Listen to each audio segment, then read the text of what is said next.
안녕하세요. 오늘은 연중 제29주일이고 전교주일이죠. 복음화를 위한 미사를 봉헌하는 날이죠. 민족들의 복음화를 위한 미사죠. 마태복음 28장 16절에서 20절이죠. 그런데 본래 연중 29주일은 포교지역이 아닌 유럽이나 전 세계의 포교지역이 아닌 데는 연중 29주일을 지나고 있는데 바로 마르코복음 10장 35절에서 45절 출세와 섬김에 대한 내용이에요. 우리가 잘 알고 있는 스승님께서 영광을 받으실 때 그 어머니가 있죠. 야고보와 요한의 어머니가 오른쪽에는 스승님 오른쪽에 하나, 왼쪽에 하나 앉게 해달라는 말씀이죠. 그러면서 주님께서는 다른 민족의 통치자들과 달리 군림하고 세도 부리면 안 된다. 너희 가운데 높은 사람이 되려는 이는 섬기는 사람이 되어야 된다. 첫째가 되려는 이는 모든이 종이 되어야 한다. 사람의 아들도 섬김을 받으러 온 것이 아니라 섬기러 왔다. 또 많은 사람들의 몸값으로 자기 목숨을 바치러 갔다. 이거 연결되고 본래 이제 복음화 지역에서는 포교성성 지역이죠. 아시아와 같은 데에서는 마태복음 28장 16절에 20절 너희는 가서 모든 민족들을 제자로 삼아라 하시면서 아버지와 아들과 성령의 이름으로 세례를 주고 모든 명령을 예수님이 이제 가르쳐준 모든 명령을 가르쳐 지키게 하라. 세상 끝날까지 언제나 너희와 함께 있겠다 하고 말씀하세요. 저는 관련해서 두 가지를 같이 말씀을 드리도록 할게요. 독일 말에 보면은요, 당신은 해머 있죠. 망치가 되거나 모루가 될 것입니다 하고 말해요. 망치는 알죠? 모루는 뭐냐면 대장간에서 달군 쇠를 올려놓고 두드릴 때 받침으로 쓰는 쇠덩어리죠. 그죠? 모루. 그래서 망치가 되거나 모루가 될 거라는 그런 말이 독일 속담에 있어요. 인생에서 그걸 뭐냐면 망치를 두드리는 지배자가 될 거라는 거 하나하고 또 하나는 강한 개인, 즉 자신의 환경, 자신이 만나는 사람들을 어떤 자연의 힘으로 삶의 방식으로 강요하는 것을 알고 있지만 결국에는 지배하지 않는 모루로서 많은 걸 받아들이는 거죠. 모루로서. 지배하는 것이 아니라는 거죠. 항상 다른 사람을 지배하는 것이 아니라는 거죠. 그래서 우리가 함께 사는 공간에서는요, 공동체, 가족이든 좀 넓은 공동체든 항상 망치가 있으면 모루도 있는 거예요. 그렇기 때문에 결국에는 우리가 절대 주인이라 할지라도 행복을 얻지 못하는 것이죠. 그래서 망치같이 두드리는 사람은요, 폭군이 될 수도 있는데 그런 폭군, 망치로서의 폭군들은 항상 고독하고 의심스러운 사람들이에요. 한번 보십시오. 독재자들이 다 그런 거 아닙니까? 그렇기 때문에 영웅들과 달리 생명을 위한 싸움에서 모로와 같이 온유한 사람들, 그런 사람들이 항상 우리가 그리워하고 그려지는 거예요. 이상적이죠. 굴복하고 복종할 줄 알아요. 모루처럼 굴복하고 복종할 줄 알고 그런 다른 사람을 변화시키고 싶지 않아요. 다른 사람의 입장에서 생각하고 자신의 필요를 다른 사람의 삶의 방식과 조화시키고 모든 사람과 평온하게 지내는 노력하는 사람이 모루 같은 사람이에요. 결국 모루가 있어야 달군 새가 변형이 되어서 기능을 발휘할 수 있는 선물이 되잖아요. 그는 패자처럼 보이지만 결국 승리하는 건 모루예요. 왜냐하면 강한 타격을 받아도, 그렇죠? 망치로 강한 타격을 받아도 손상되지 않는 부드러운 스폰지와 비슷하기 때문입니다. 러시아 유명한 그 문학가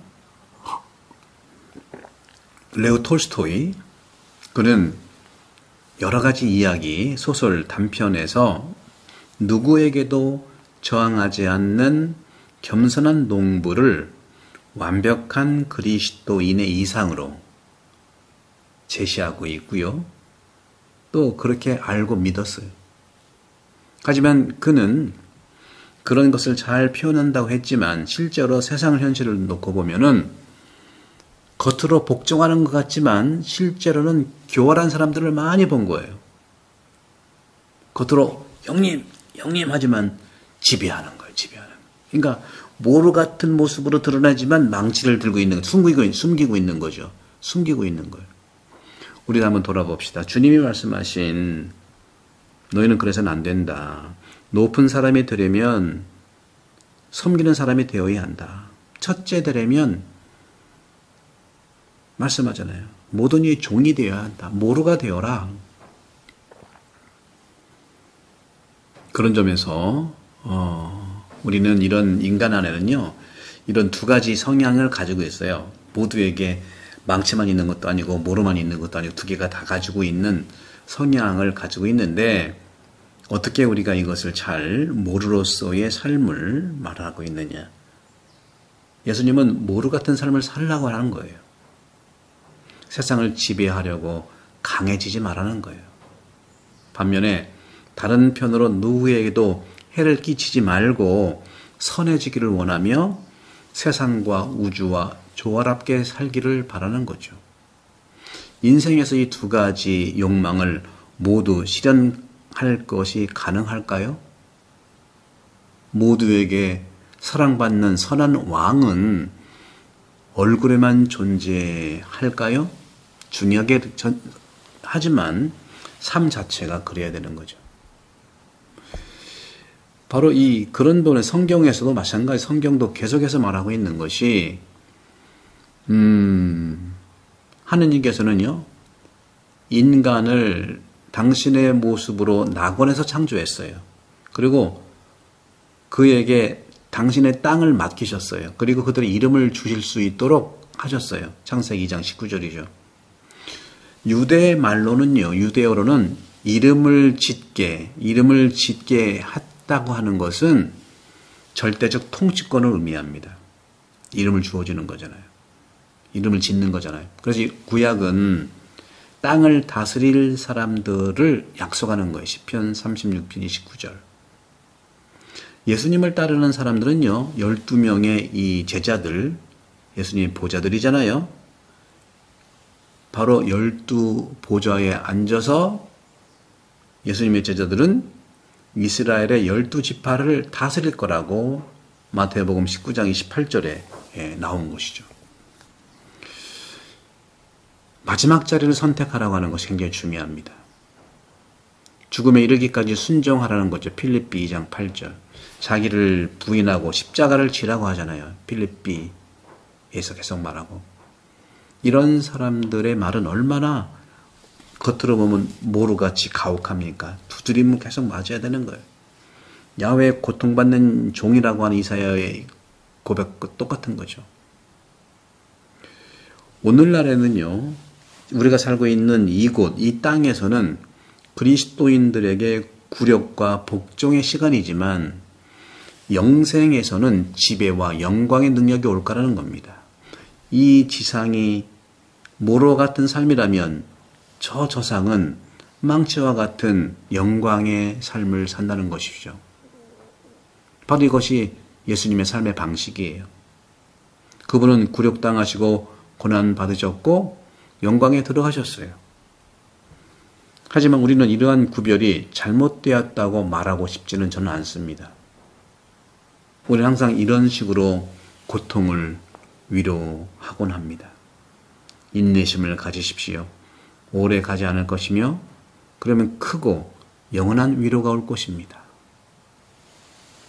반면에 우리는 신성의 신비에 대한 인간의 모든 해석이 부분적으로 드러나죠. 거기서 어떤 결정적인 결론을 도출할 수가 없다는 점을 인식해야 됩니다. 인간에게는 한계가 있는 거예요. 따라서 시간이라는 거 하는 것과 우리가 살고 있는 이 시간과 또 시간의 완성이 영원. 지금의 이 시간과 영원, 천국의 영원은 서로 반대될 수가 없어요.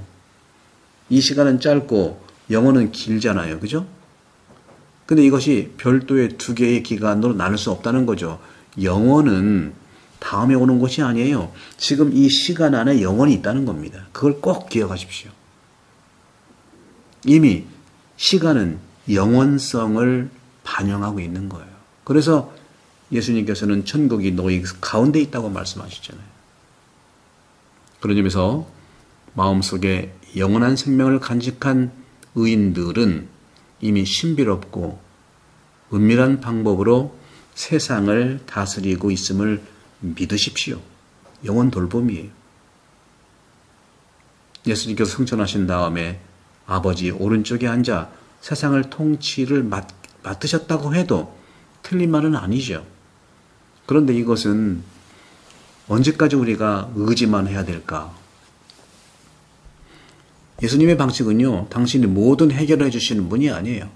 그런 모습을 사시고 우리에게 살라고 하는 거죠.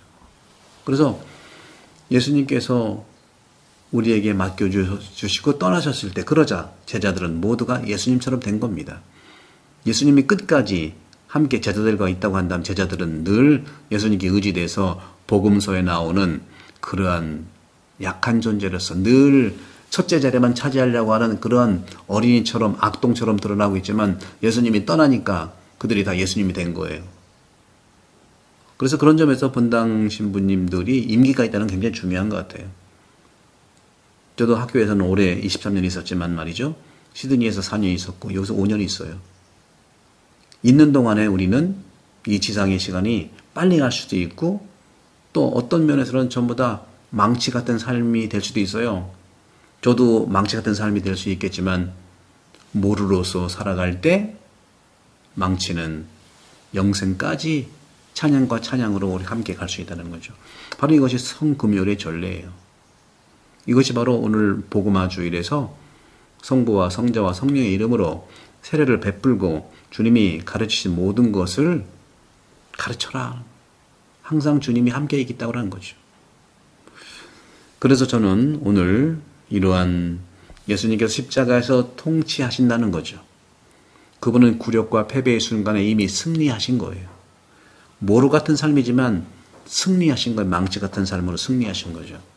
이율 배반일 수 있어요.